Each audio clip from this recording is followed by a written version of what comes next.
வணக்கம் நண்பர்களே, இந்த பகுதியில் நம்ம என்ன பார்க்க போகிறோம் அப்படின்னா தமிழில் பழைய புத்தகம் தான் பார்க்க போகிறோம்.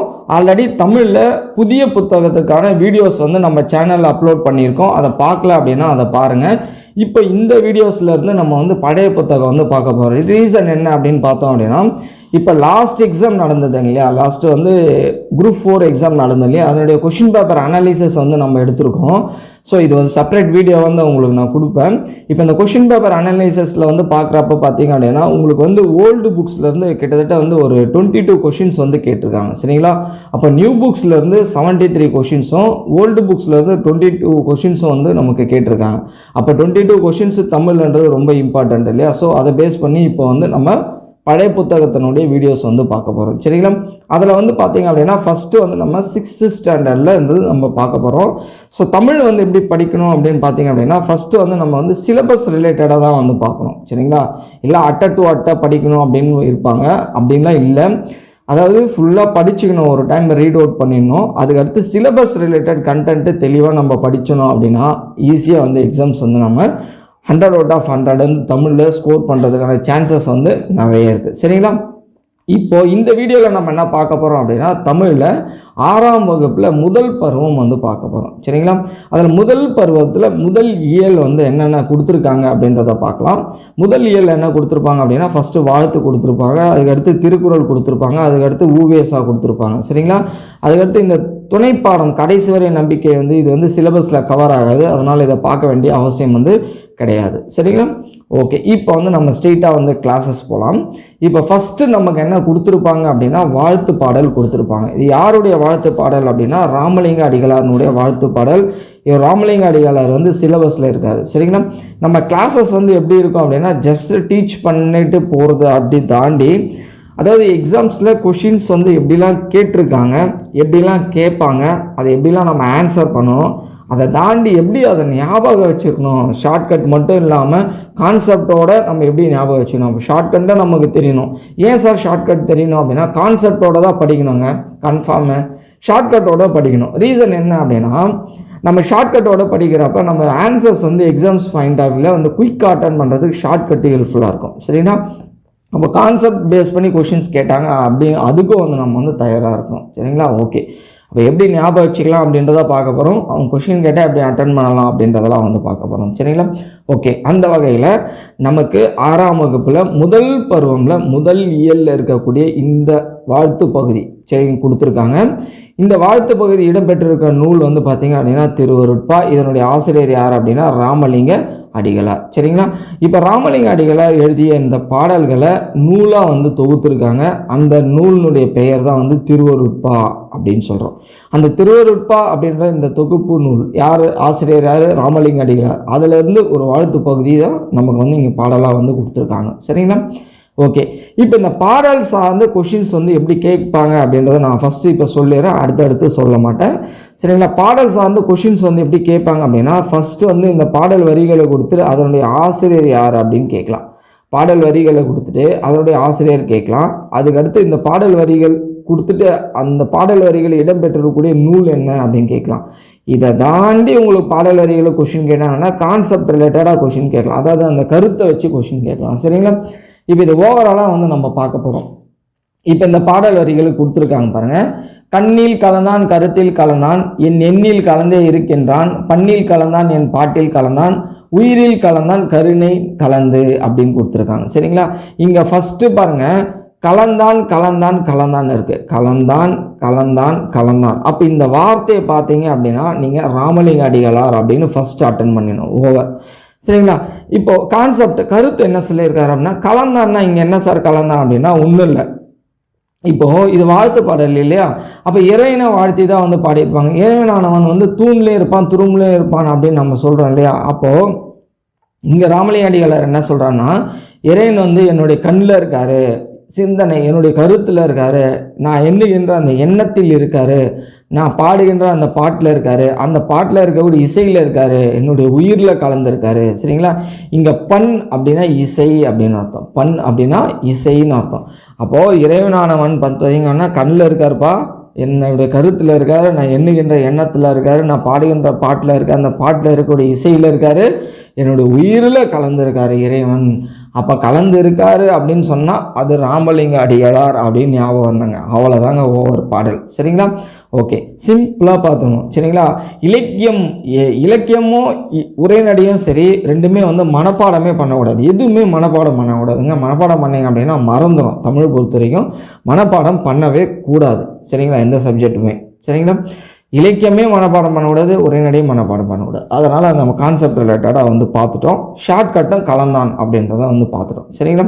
ஓகே, இப்போ ஆசிரியர் குறிப்பு பார்க்க போகிறோம். ராமலிங்க அடிகளார் சிலபஸில் இருக்கார், அதனால் அவருடைய குறிப்பு வந்து பார்க்கணும். அப்போ ராமலிங்க அடிகளாருடைய சிறப்பு பெயர் இங்கே கொடுத்துருக்காங்க பாருங்கள். சிறப்பு பெயர் தான் நம்ம வள்ளலார் அப்படின்னு சொல்கிறோம். அப்போ திருவருட் பிரகாச வள்ளலார் அப்படின்றது ராமலிங்க அடிகளாருடைய சிறப்பு பெயர். ஒரு பாயிண்ட். சரிங்களா? அதுக்கு அடுத்து பாருங்கள், கடலூர் மாவட்டம் மருதூரில் பிறந்திருக்கார். கடலூர் மாவட்டம் மருதூரில் பிறந்தவர். இந்த மாவட்டம் வந்து கான்ட்ரவர்சியாக இருக்கும், பட் புக்ஸில் நமக்கு என்ன கொடுத்துருக்காங்களோ அதுதான். சரிங்களா? கடலூர் மாவட்டம் மருதூரில் பிறந்தவர். பேரண்ட்ஸ் வந்து பார்த்தீங்க அப்படின்னா ராமையா சின்னம்மையார். சரிங்களா? ராமையா சின்னம்மையார். ஓகே, அதுக்கு அடுத்து இவர் எழுதிய நூல்கள் வந்து ரொம்ப ரொம்ப இம்பார்ட்டண்ட். ஆல்ரெடி வந்து நம்ம பார்த்தோம். இவருடைய பாடல்கள் தான் வந்து நம்ம திருவருட்பா அப்படின்ற நூலாக தொகுத்து வந்து வச்சுருக்காங்க அப்படின்னு வந்து நம்ம பார்த்தோம். இதை தவிர்த்து ஜீவகாருண்ய ஒழுக்கம், மனுமுறை கண்ட வாசகம் அப்படின்றது இவர் எழுதிய நூல்கள். இது எப்படி சார் ஞாபகம் வச்சுக்கலாம் அப்படின்றத நான் வந்து சொல்கிறேன்.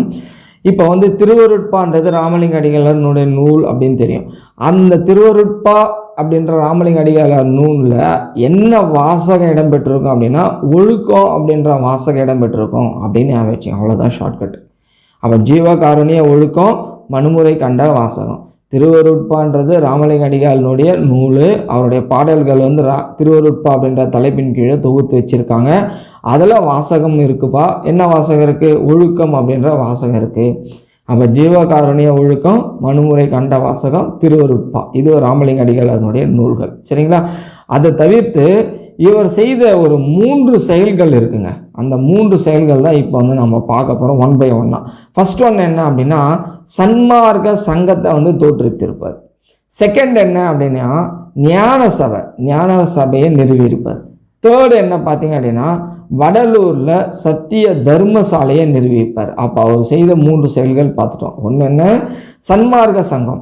ஏன் இந்த சன்மார்க்க சங்கத்தை தோற்றுவித்திருக்காரு அப்படின்னா அனைத்து மதங்களின் நல்லிணத்திற்காக, எல்லா மதம் சமந்தாங்க அப்படின்னு சொல்கிறதுக்காக ஒரு சமரச இங்கே கொடுத்துருக்காங்க பாருங்க. சமரச சன்மார்க்க நெறியை வழங்கியவர். அவன் சமரச சன்மார்க்க சங்கத்தை தோற்றுவித்தவர் ராமலிங்க அடிகளார். ஃபர்ஸ்ட் செயல். அதுக்கடுத்து அவர் செய்த 2வது செயல் என்ன அப்படின்னா அறிவு ஆற்றலாக விளங்க, அறிவு நெறிய விளங்க ஞான சபையை நிறுவியிருக்கார். சரிங்களா? தேர்டு, வடலூரில், இதுதாங்க அவருடைய சிறப்பம்சமே, வடலூரில் சத்திய தர்மசாலையை நிறுவியிருக்கார். சரிங்களா? இன்றளவும் இது என்ன அப்படின்னா அறசாலை. சரிங்களா? அதாவது பசித்தோருக்கு உணவிடுவதற்காக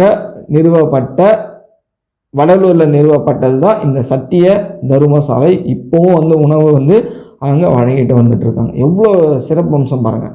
அப்போ டெஃபினட்டாக இவர் ரிலேட்டடாக வந்து கொஷின்ஸ் வந்து எக்ஸாம்ஸில் கேட்பாங்க. கன்ஃபார்ம் கேட்கணும். ஏன்னா எவ்வளோ பெரிய விஷயம் அவர் வந்து எவ்வளோ ஒரு சிறப்பம்சம் மிக்க ஒரு செயலை அவர் வந்து செஞ்சுட்டு போயிருக்கார் பாருங்கள். சரிங்களா? அப்போ அவர் செய்த செயல்கள் 3. சன்மார்க்க சங்கத்தை தோற்றுவித்திருக்காரு, ஞான சபையை நிறுவியிருக்காரு, சத்திய தர்மசாலையை நிறுவியிருக்காரு. எங்கே அப்படின்னா வடலூரில். சரிங்களா? இவருடைய தோற்றம் பார்த்துங்க 1823 18 to 74. அப்போ 1823 to 1874 ஜஸ்ட் ஒரு கிளான்ஸ் பார்த்துங்க. அக்டோபர் மாதம் பிறந்திருக்காருப்பா 5ஆம் தேதி, ஜனவரி மாதம் இறந்துட்டுருக்காரு. அப்படி பார்த்துங்க. அப்படியே டேட்டாக ஞாபகம் வச்சுருக்கூடாது. அக்டோபர் மாதம் 5ஆம் தேதி பிறந்திருக்காரு, ஜனவரி மாதம் 30ஆம் தேதி வந்து இறந்திருக்காரு. சரிங்களா? 1823 to 1874 இறப்பு. சரிங்களா? அவருடைய திருவருட்பா அப்படின்ற அந்த நூலில் தான் நமக்கு ஒரு வாழ்த்து பகுதி கொடுத்துருக்காங்க. சரிங்களா? அவ்வளோதான் ராமலிங்க அடிகளார் வாழ்த்து பகுதி ஓவர். சரிங்களா? ஒரு 5 மினிட்ஸ் ஆகுங்க. 5 மினிட்ஸ் நம்ம தெளிவாக பார்த்துட்டோம் அப்படின்னா அகைன் அண்ட் அகைன் எடுத்து ரீட் பண்ண வேண்டிய அவசியம் வந்து கிடையாது. பொறுமையாக படிக்கணும். அப்போ தான் மனசில் போய் அது வந்து பதிவாகும். சரிங்களா?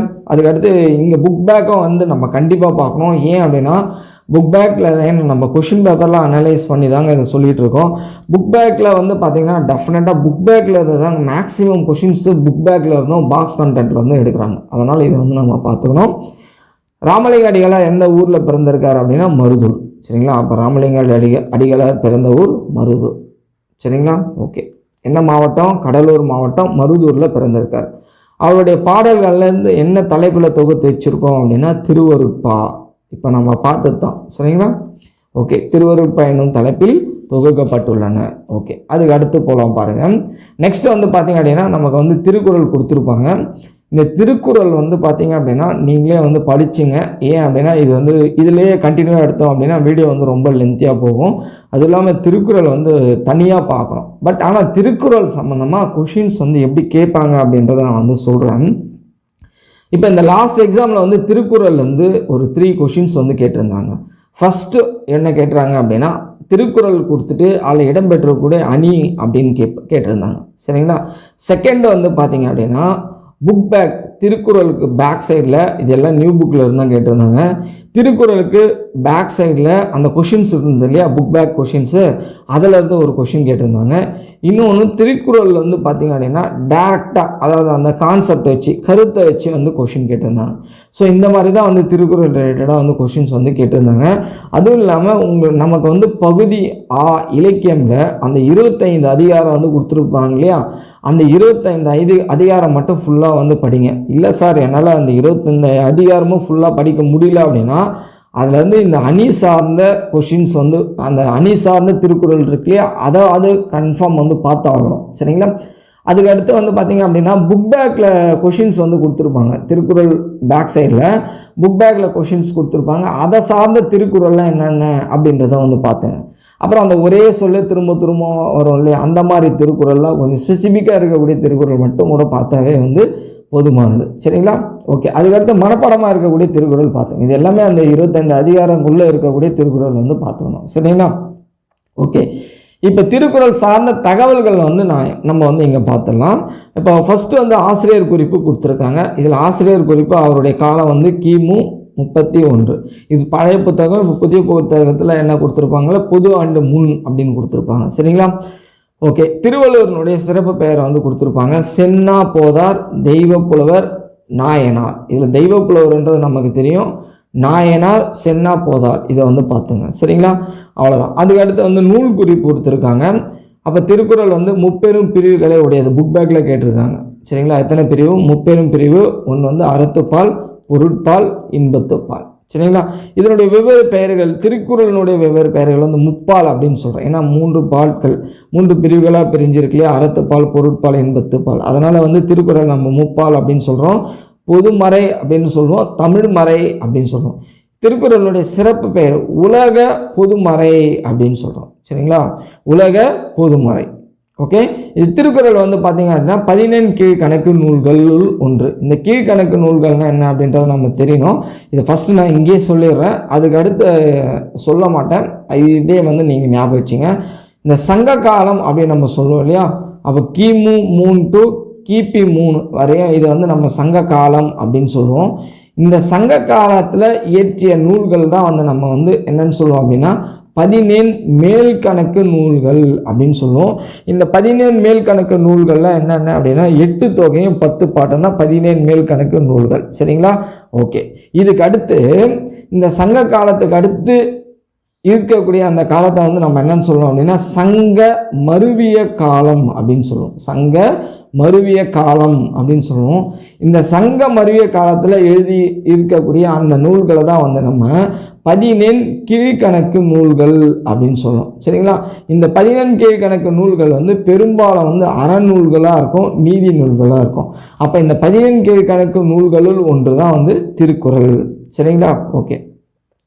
திருக்குறள் வந்து பார்த்திங்க அப்படின்னா 133 அதிகாரங்கள், அதிகாரத்துக்கு 10 குறட்பாக்கள் வீதம், டோட்டலாக வந்து 1330 குறட்பாக்கள் உள்ளன. சரிங்களா. ஓகே. அன்புடைமை, இனியவை குறள், அந்த 2 அதிகாரம் தான் இங்கே வந்து கொடுத்துருக்காங்க. இது ரெண்டுமே வந்து சிலபஸில் இருக்குது. அதனால் இந்த குறளை வந்து படிச்சுக்கணும். சரிங்களா. ஓகே. இங்கே வந்து கொடுத்துருக்காங்க பாருங்கள், திருவள்ளுவர் ஆண்டை வந்து கணக்கிடும் முறையை வந்து கொடுத்துருக்காங்க. இதை வந்து பார்த்தீங்கன்னா 2013 பிரிண்ட் பண்ணியிருக்காங்க. சரிங்களா. அதிலேருந்து +31 ஆட் பண்ணி 2044 தான் வந்து திருவள்ளுவர் ஆண்டு அப்படின்னு சொல்கிறோம். இப்போ நம்ம இப்போதிலிருந்து கணக்கிட்டு சொல்லலாம். இப்போ 2024 இல்லையா, அப்போ இதிலேருந்து திருவள்ளுவர் ஆண்டு நம்ம வந்து கணக்கிட்டோம் அப்படின்னா +31 நம்ம ஆட் பண்ணோம். அப்போ 4 + 1 5, 3 + 2 5, அப்போ 2055 வந்து திருவள்ளுவர் ஆண்டா சொல்லலாம். சரிங்களா? ஓகே. அதுக்கடுத்து புக் பேக் பார்க்கலாம் பாருங்கள். திருக்குறளை இயற்றியவர் திருவள்ளுவர். இது வந்து நமக்கு தெரியும். எத்தனை பிரிவுகள் இருக்குது அப்படின்னா 3 பெரும் பிரிவுகள். நல்லா கொஷின் தெளிவாக படிக்கணும். சரிங்களா? பிரிவுகள் தான் கேட்டிருக்காங்க அவங்க. அதுக்கடுத்து திருக்குறள் டேஷ் என போற்றப்படுகிறது. உலக பொதுமறை. இது வந்து நீங்கள் எழுதிங்க. உலக பொதுமறை என போற்றப்படுகிறது. எத்தனை அதிகாரங்கள் இருக்குது? அதிகாரங்கள் 133. என்ன நூல் இது? திருக்குறள் 14 கீழ்கணக்கு நூல்களுள் ஒன்று.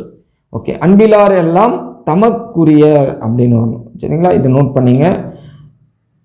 அன்பிலார் எல்லாம் தமக்குரியர் அன்புடையார் என்பும் உரியர் பிறர்க்கு அப்படின்னு ஒன்றும். என்பில் அதனை வெயில் போல காயுமே அன்பில் அதனை அறம் அப்படின்னு ஒன்றும். சரிங்களா? ஓகே. இது எழுதிங்க. இங்கே வந்து தமக்குரியர் அப்படின்னு ஒன்றும். சரிங்களா? ஓகே. அதுக்கு அடுத்து வாங்க. நெக்ஸ்ட் வந்து பார்த்தீங்க அப்படின்னா உரைநடை பகுதி கொடுத்துருப்பாங்க. உரைநடை பகுதியில் ஊவேசா கொடுத்துருக்காங்க. ஊவேசா வந்து நமக்கு வந்து சிலபஸில் இருக்காருங்க. ஸோ அதனால் வந்து தெளிவாக நம்ம வந்து படித்தாகணும். இவரை வந்து தமிழ் தாத்தா அப்படின்னு சொல்கிறோம். இங்கே தாத்தா அப்படின்னு கொடுத்துருந்தாங்க அப்படின்னா இரட்டைமலை சீனிவாசன் அவங்களோட தாத்தா அப்படின்னு சொல்லுவாங்க. இங்கே தமிழ் தாத்தா அப்படின்னு கொடுத்துருக்கிறதுனால ஊவேசாவை தான் வந்து குறிக்கும். சரிங்களா? ஓகே.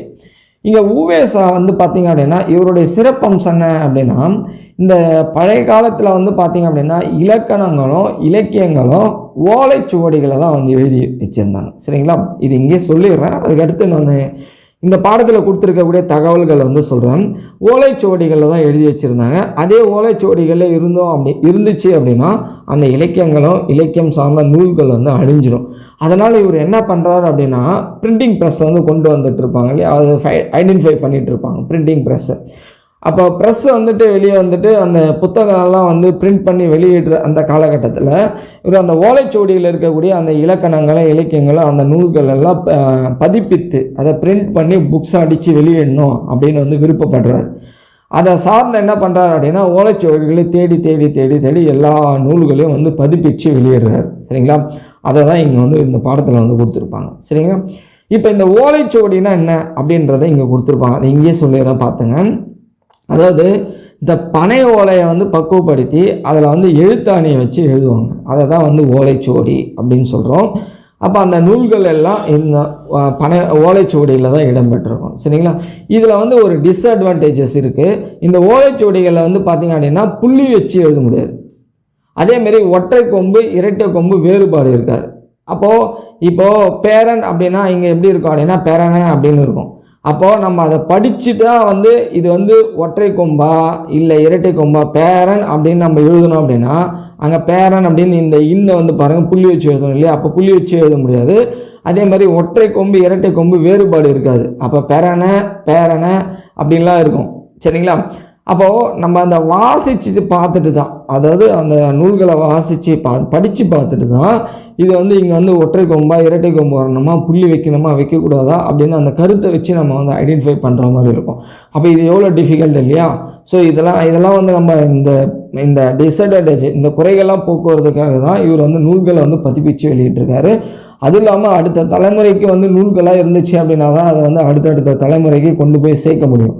இல்லை அப்படின்னா நம்மளுடைய வரலாறும் பண்பாடும் அழிஞ்சிடும். சரிங்களா? அப்போ எவ்வளோ பெரிய செயல் இவர் வந்து செஞ்சுருக்காங்க. அதனால தான் இவர் ரிலேட்டடாக கொஷின்ஸ் வந்து கேட்டுட்ருக்காங்க. சரிங்களா? ஓகே. அப்போ இவர் என்ன பண்ணார் அப்படின்றத இங்கே வந்து கொடுத்துருக்காங்க. இவர் வந்து பார்த்திங்க அப்படின்னா ஓலைச்சுவடிகளை வந்து தேடி தேடி வந்து பதிப்பிச்சு கொண்டு இருக்கக்கூடிய இந்த காலகட்டத்தில் ஒரு பெரியவர்களுடைய வீட்டில் வந்து ஓலைச்சுவடி இருக்குது அப்படின்றது அவருக்கு தெரியும். அவர் உடனே போயிட்டு அந்த வீட்டில் வந்து போய் கேட்பார், பெரியவர் இந்த ஓலைச்சுவடிகளை வந்து கொடுத்தீங்க அப்படின்னா இதில் இருக்கக்கூடிய தகவல்கள் வந்து நான் நோட் பண்ணிவிட்டு உங்களுக்கு ஓலைச்சுவடி கொடுத்துட்றேன் அப்படின்னு சொல்லுவார். ஆனால் அவர் என்ன சொல்கிறார் அப்படின்னா இல்லை ஆடிப்பெருக்கு இருக்குது, அதனால் ஆடிப்பெருக்கப்போ இந்த ஆற்றில் ஓலைச்சுவடி விட்டோம் அப்படின்னா தான் வந்து புண்ணியம், அதனால் உனக்கு வந்து நான் தரமாட்டேன் அப்படின்னு சொல்லிடுவார். உடனே இவர் என்ன பண்ணுவார் அப்படின்னா மறைஞ்சு நிற்பார். அந்த ஏரியாலேயே வந்து மறைஞ்சிட்டு அந்த பெரியவர் வந்து அந்த ஆற்றில் ஓலைச்சுவடி எடுத்து போயிட்டு விடுவார். இவர் மறைஞ்சு நின்றுட்டு போயிட்டு அந்த ஓலைச்சுவடியை எடுத்துட்டு அதுக்கப்புறம் அந்த ஓலைச்சுவடி இருக்கக்கூடிய தகவல்கள் வந்து சேகரித்து பதிப்புத்துறைக்கு அனுப்புகிறார். அதாவது பிரிண்ட் புக்ஸாக பதிப்பித்து வெளியேறதுக்கு வந்து அனுப்புகிறார். சரிங்களா? ஓகே. இந்த நிகழ்வு நடந்திருக்கக்கூடிய இடம் எங்கே அப்படின்னா ஈரோடு மாவட்டம் கொடுமுடி அப்படின்ற ஊரில் இது வந்து உண்மையாக நடந்த ஒரு தகவல். சரிங்களா? ஓகே. அதுக்கடுத்து இங்கே கொடுத்துருக்காங்க பாருங்கள், ஓலைச்சுவடிகள் பாதுகாக்கப்படும் சில இடங்கள். என்னென்ன இடங்கள் வந்து பாதுகாக்கப்படுகின்றது ஓலைச்சுவடிகள் அப்படின்னு பார்த்தோம் அப்படின்னா, சென்னையில் ஒரு 3 பிளேஸ் கொடுத்துருப்பாங்க. சரிங்களா? கீழ் திசை சுவடிகள் நூலகம், அதுவும் வந்து சென்னை. அதுக்கடுத்து அரசு ஆவண காப்பகம் சென்னை. அதுக்கடுத்து உலக தமிழ் ஆராய்ச்சி நிறுவனம் சென்னை. அப்போ சென்னையில் ஒரு 3 இடத்துல ஓலைச்சுவடியை வந்து பாதுகாக்கிறாங்க. எங்கெங்க? கீழ் திசை சுவடிகள் நூலகம், இதெல்லாம் நியூ புக்ஸ்லாம் நம்ம பார்த்துருப்போம். அரசு ஆவண காப்பகம், உலக தமிழ் ஆராய்ச்சி நிறுவனம் சென்னையில். தஞ்சாவூரில் இருக்க இல்லையா சரஸ்வதி நூலகம், அங்கேயே வந்து ஓலைச்சுவடி வந்து பாதுகாக்கப்படுகின்றது. சரிங்களா? ஓகே. அதுக்கடுத்து இவர் எந்த அளவுக்கு வந்து ஆழமாக வந்து இந்த நூல்களை வந்து பதிப்பிச்சு வெளியிட்டிருக்காரு அப்படின்றதுக்காக ஒரு தகவல் இங்கே வந்து கொடுத்துருப்பாங்க. நம்ம குறிஞ்சி பாட்டு தெரியும் இல்லையா? குறிஞ்சி பாட்டு வந்து பார்த்திங்க அப்படின்னா 10 பாட்டு நூல்களுள் ஒன்று. 17 மேற்கணக்கு நூல்களில் 10 பாட்டு நூல். 10 பாட்டுன்னா நான் 8 தொகை என்ன நான் அடுத்து நான் வரப்போ சொல்கிறேன். இந்த 10 பாட்டு நூல்களில் ஒன்று தான் வந்து குறிஞ்சி பாட்டு. இதனுடைய ஆசிரியர் வந்து கபிலர். இதனுடைய ஆசிரியர் வந்து கபிலர். குறிஞ்சி பாட்டு 10 பாட்டு நூல்களில் ஒன்று. இதனுடைய ஆசிரியர் கபிலர். இதில் வந்து பார்த்திங்க அப்படின்னா இவர் கபிலர் வந்து பார்த்திங்க அப்படின்னா 99 பூக்களினுடைய பெயர்களை வந்து சொல்லியிருப்பார். ஆனால் ஊவேசாக்கு வந்து பார்த்திங்கன்னா 96 பூக்களினுடைய பெயர்கள் தான் வந்து கிடைச்சிருக்கும். அதனால் வெயிட் பண்ணி அந்த ரிமைனிங் 3 பூக்களினுடைய பெயர்கள் தெரிகிற வரைக்கும் அதை பதிப்பிக்காமல் இருந்திருப்பார்.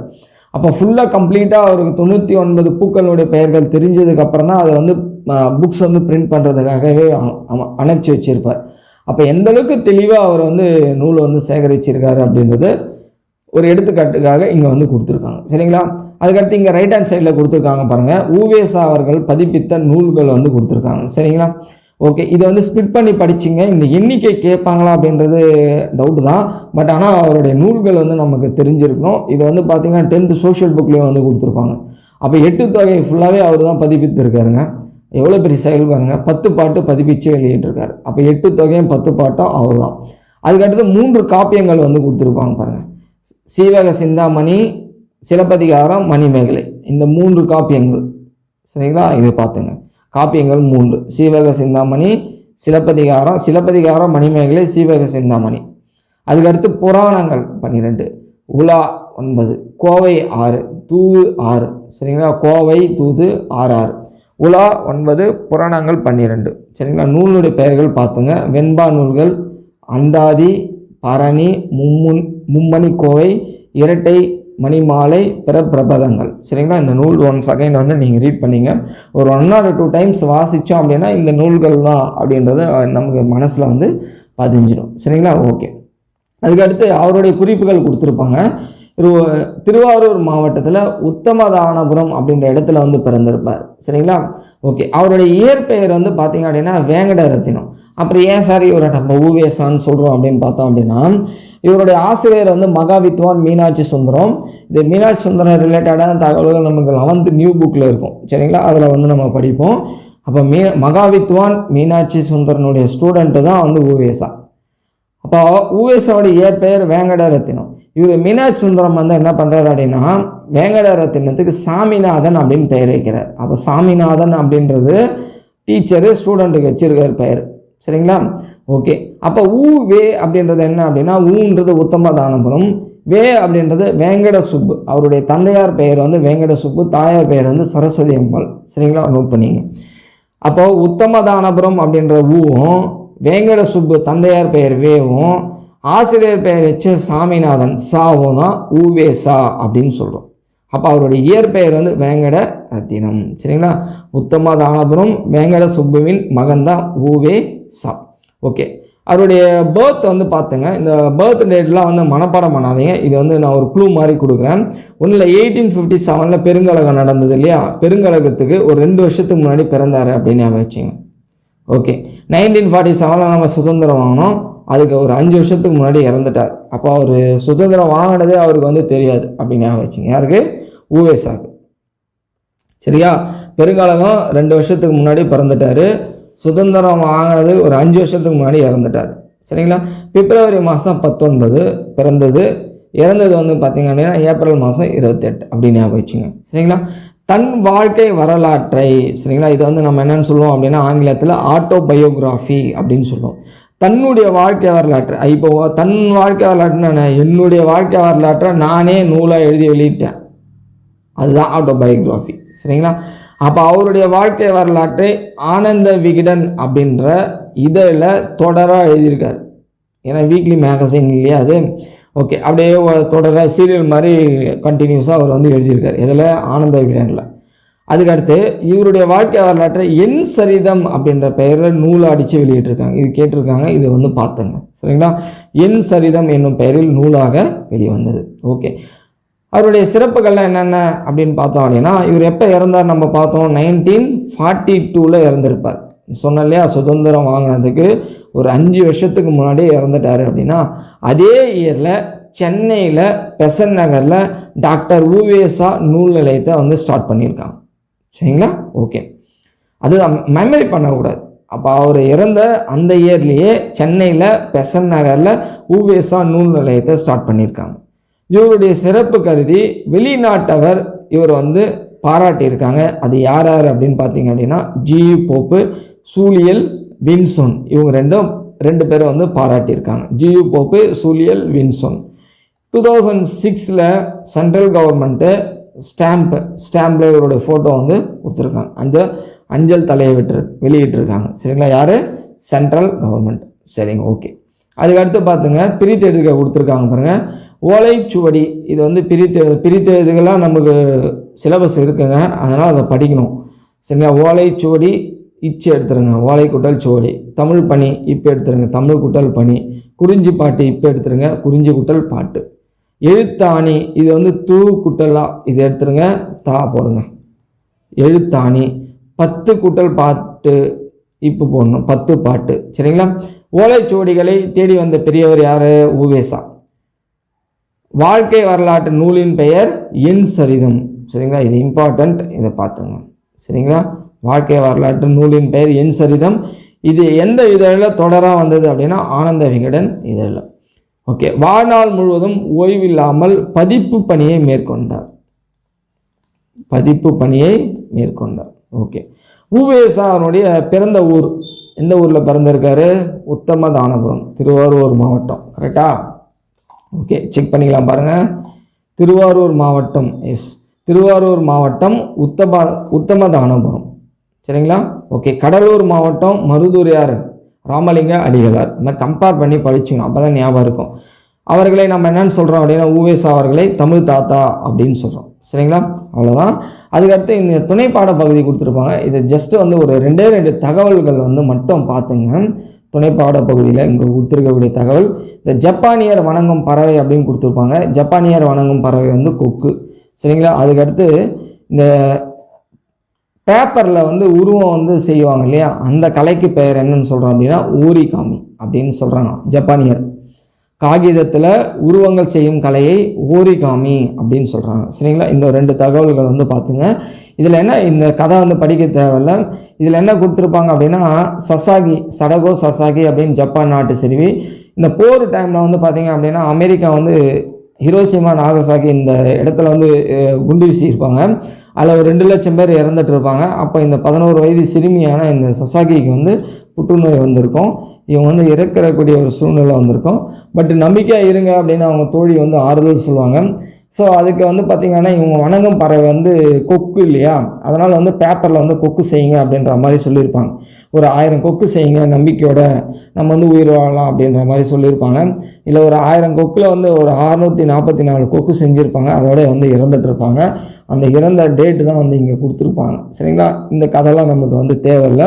அவங்க இறந்துட்ட உடனே பார்த்திங்க அப்படின்னா, இந்த ஹிரோஷிமாவில் நினைவாலயம் கட்டுறாங்க. குழந்தைகள் அமைதி நினைவாலயம் அப்படின்னு ஒரு கட்டி அந்த நினைவாலயத்துக்கு பெயர் வைக்கிறாங்க. அங்கே என்ன எழுதி வச்சுருக்காங்க அப்படின்னா, உலகத்தில் அமைதி வேண்டும், இது எங்கள் கதறல், எங்கள் வேண்டுதல் அப்படின்னு அங்கே எழுதி வச்சுருக்காங்க. சரிங்களா? இப்போ நாள்தோறும் ஒரு குழந்தைகள் அவங்க வந்து பார்த்துட்டு போகிறாங்களாம். அந்த பேப்பர்லேயே வந்து கொக்கு செஞ்சு வச்சுட்டு வணங்கிட்டு போகிறாங்க அப்படின்னு சொல்கிறாங்க.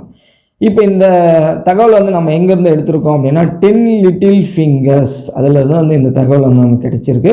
இது யார் எழுதுந்து அப்படின்னா, அரவிந்த் குப்தா. இந்த 3 தகவல் மட்டும் பார்த்துங்க. சரிங்களா? அதாவது காகிதத்தில் உருவம் செய்யும் அந்த கலையை ஓரிகாமி அப்படின்னு சொல்கிறோம். அவங்க வணங்கும் பறவை வந்து கொக்கு. இந்த கதை வந்து எங்கேருந்து எடுத்திருக்கோம் அப்படின்னா அரவிந்த் குப்தா எழுதிய 10 லிட்டில் ஃபிங்கர்ஸ் அதுலேருந்து வந்து நம்ம எடுத்திருக்கோம். சரிங்களா? அதுக்கடுத்து இலக்கணம் வந்து பார்த்திங்க அப்படின்னா செப்பரேட்டாக நான் வந்து ஒரே வீடியோவை கொடுத்துட்றேன். உங்களுக்கு இலக்கணம் வந்து நான் தெளிவாக எடுத்து கொடுக்குறேன். அழகாக பிபிடிலாம் ரெடி பண்ணி வச்சுருக்கோம். இப்போ இந்த 6th இலக்கணம் வந்து ஃபுல்லாக ஒரே வீடியோ ஃபுல்லாக இலக்கணம் வந்து ஃபுல்லாக கொடுத்துட்றேன். சரிங்களா? ஏன் அப்படின்னா இலக்கணம் வந்து தனியாக பார்த்தோம் அப்படின்னா தான் அந்த மைண்ட் செட் வந்து கரெக்டாக இருக்கும். சரிங்களா? ஓகே. அதுக்கடுத்து இதில் லாஸ்ட்டாக வந்து புக் பேக்கில் வந்து உங்களுக்கு ஒரு கண்டென்ட் ஒன்று இருக்கும். அதாவது இந்த புக் பேக்கு கொஷின்ஸ் இருக்கும், அதை மட்டும் வந்து பார்த்துங்க. ஓகே, இங்கே கொடுத்துருக்காங்க பாருங்கள். திருவருட்பா இதை வந்து நம்ம பிரித்தோம் அப்படின்னா எப்படி வரும் அப்படின்னா திருவருட்பாவை திரு கூட்டல் பிரித்தெழுதுக்க நமக்கு சிலபஸ் இருக்குங்க. அதனால தான் நான் வந்து சொல்கிறேன். இதை வந்து ஆன்சரை கிடைக்கிறதுக்கு கொஞ்சம் டிஃபிகல்ட்டாக இருக்குது. சரி, நோட் பண்ணிங்க. திருக்கூட்டல் அருள் கூட்டல் பா என்பில் அதனை என்பு கூட்டல் அதனை. சரிங்களா? ஓகே. வையம் அப்படின்னா உலகம், வையம் அப்படின்னா உலகம். மரம் அப்படின்னா வீரம், மரம் அப்படின்னா வீரம். ஓகே. உலக பொதுமறை என போற்றப்படுவது திருக்குறள். தமிழ் தாத்தான்னு யாரை சொல்கிறாங்க? உவேசா. தாத்தான்னு சொன்னால் இரட்டைமலை சீனிவாசன். வாடிய பயிரை கண்ட போதெல்லாம் வாடியன்னு. புக் பேக் ரொம்ப இம்பார்ட்டண்ட்டுங்க. அழகாக இதில் இருந்தாங்க கொஸ்டின் எடுக்கிறாங்க. வாடிய பயிரை கண்ட போதெல்லாம் வாடினேன் அப்படின்னு வள்ளலார் கூறுவேன். சரியாக தவறா? ஆமாம், கரெக்டு தான். ஏன்னா அவர் சொல்லியிருக்கார். ஓகேவா? இப்போ இது வந்து புக் இன்சைடில் இல்லை, ஆனால் புக் பேக்கில் கொடுத்துருக்காங்க. அப்போ இது கொஸ்டினாக கேட்கலாம் இல்லையா? ஓகே. 3 பூக்களின் பெயர்களை கண்டுபிடித்து விடலாம் என்னும் நம்பிக்கை உவேசா அவர்களுக்கு இருந்தது. ஆமாம், கரெக்டு. என்ன இப்போ பாருங்கள், இது நம்பிக்கை இருந்தது. சரியா தவறா? சரி. அப்போ சரின்னு மட்டும் நம்ம படிச்சுட்டு போயிடக்கூடாது. அப்போ என்ன பண்ணோம்? அப்போ என்னப்பா 3 பூ அப்படின்னு யோசிக்கணும். படிக்கிறப்ப இந்த மாதிரி யோசித்து படிக்கணும். அப்படின்னா இந்த 10 பாட்டு நூல்களில் ஒன்றான இந்த குறிஞ்சி பாட்டு அப்படின்ற நூலில் 99 பூக்களினுடைய பெயர் சொல்லியிருப்பார். யார்? கபிலர் ஆசிரியர். அப்போ அந்த 99 பெயரில் 96 பூக்களின் பெயர் தான் அவர் கிடைச்சிருக்கோம். அப்போ 3 வந்து கிடைச்சிரும் அப்படின்னு ஒரு நம்பிக்கையாக இருந்தது. அதான் இங்கே கொடுத்துருக்காங்க. அப்போ அந்த கண்டென்ட்டை வந்து நமக்கு படிக்கணும். அப்போ இப்போ அவங்க கொஷின் எடுக்கிறப்ப வந்து பார்த்திங்க அப்படின்னா எப்படி எடுப்பாங்க அப்படின்னா, அப்போ இங்கே ஒரு தகவல் இருக்குது, அப்போ இதை சார்ந்த தகவல் ஏற்றா அப்படின்னு சொல்லிட்டு கொஷின் எடுப்பாங்க. புரியுதுங்களா சொல்கிறது? ஓகே. திருவருட்பாவை இயற்றியவர் யார்? வள்ளலார். வள்ளலார், இளங்கோ வடிகள். ஓகே. அதுக்கடுத்து சடகோ, வள்ளலார். சடகோ எந்த நாட்டை சேர்ந்தவர்? ஜப்பான் நாட்டை சேர்ந்த ஒரு சிறுமி அவங்க. சரிங்களா? ஓகே, அவ்வளோதான். அதுக்கு அடுத்து வந்து பார்த்திங்க அப்படின்னா 2வது இயல் இருக்கும். இது வந்து செப்பரேட் வீடியோவை நம்ம வந்து பார்க்கலாம். சரிங்களா? ஓகே, நன்றி.